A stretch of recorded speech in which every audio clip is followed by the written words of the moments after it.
एक समय की बात है, हम राजस्थान के जयपुर में रहते थे। मेरे पति सरकारी अधिकारी थे, तो हर 5 साल में उनकी जगह बदलती रहती थी। हमारा एक 3 साल का बेटा था, जिसका नाम सोनू था। हमारा बेटा बहुत शरारती था और सबके साथ खेलता रहता था। हम भी उसे पड़ोसियों के साथ खेलने भेज देते थे। बात अक्टूबर 2002 की है, जब मेरे बेटे को मैंने एक स्कूल में एडमिशन करवाया। वो एक इंग्लिश मीडियम स्कूल था, तो वहाँ फैसिलिटी अच्छी लगी और हम राजी हो गए। स्कूल शहर से काफी दूर था। आसपास का एरिया एकदम मानो जंगल जैसा था। मेरा बेटा वहाँ स्कूल बस से जाता था। सब कुछ ठीक चल रहा था। तभी एक दिन वो स्कूल से वापस घर आया तो चुपचाप रहा।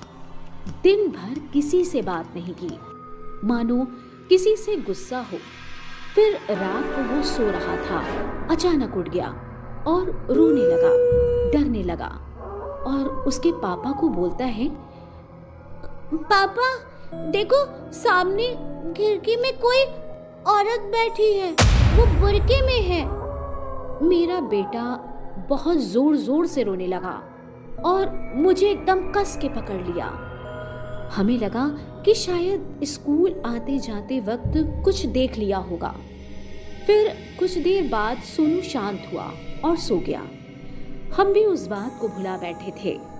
लेकिन कुछ दिनों बाद आज तो सोनू शाम होते ही चुप हो गया और खेल भी नहीं रहा। मेरे पति ऑफिस से लौट कर आए तो देखा कि वो गुमसुम है और आकर पापा के गले लग गया। फिर मेरे पति को लगा कि कुछ गड़बड़ है। उन्होंने उससे पूछा कि क्या हुआ। उसने फिर से खिड़की की ओर इशारा किया। क्या वहाँ कोई है? हाँ पापा, वो बुर्के वाली औरत, उसको आप भगाओ, वो रोज रोज यहाँ आकर बैठ जाती है। सोनू के पापा उसे डॉक्टर के पास लेकर गए। डॉक्टर ने सोनू की जांच की और कुछ दवाई दी और आराम करने को बोला। कुछ दिनों के बाद सोनू बीमार पड़ गया। उसे डॉक्टर को दिखाने के बाद भी वो ठीक नहीं हो रहा था। हमने बहुत सारे डॉक्टर को दिखाया, लेकिन कोई फर्क नहीं दिखा। सोनू की हालत जैसे कि तैसे थी और दिन ब दिन उसकी हालत बिगड़ती जा रही थी। अंत में हमारे एक पड़ोसी ने बताया कि आप पहाड़ी वाले तांत्रिक बाबा को बुलाओ, शायद वो कुछ कर सकें। मेरे पति तांत्रिकों पर भरोसा नहीं करते थे, लेकिन फिर भी मेरे बार बार बोलने के बाद वो उस तांत्रिक बाबा को बुला लाए। तांत्रिक घर आया और उन्होंने सोनू के माथे पर हाथ रखा और देखा। मन ही मन कुछ मंत्र पढ़े, जिससे सोनू थोड़ा हिलने लगा और अजीब अजीब सी आवाजें निकालने लगा। मैं इसे नहीं छोड़ूंगी, इसे ले जाओगी। हम सब बहुत डर गए। मैंने सोनू को ऐसी आवाज में बोलते हुए कभी नहीं देखा था। ऐसा लग रहा था मानो मेरा बेटा नहीं, उसके अंदर से कोई और ही बोल रहा हो। तांत्रिक को सब पता चल चुका था और बोला, तुम्हारे बेटे की मृत्यु निश्चित है। अब कोई उसे नहीं बचा सकता। अब कुछ भी करके मेरे बेटे को बचा लीजिए। ये कोई साधारण चुड़ैल नहीं है, ये बुर्के वाली काली चुड़ैल है, जिसने इसकी आत्मा को वश में कर लिया है। मेरा सब कुछ ले लीजिए, लेकिन मेरे जिगर के टुकड़े को बचा लीजिए। चाहे तो मेरी जान ले लो। इसे कोई नहीं बचा सकता, लेकिन फिर भी एक उपाय है। वो बुर्के वाली चुड़ैल इसके मरने के बाद इसके शरीर को लेने आएगी, तब हम कुछ कर सकते हैं। जैसा कि तांत्रिक ने कहा, सोनू कुछ घंटों के बाद मर गया।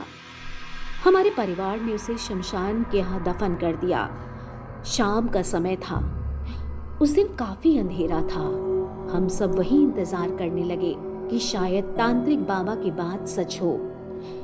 हमने बहुत इंतजार किया, लेकिन कोई नहीं दिखा।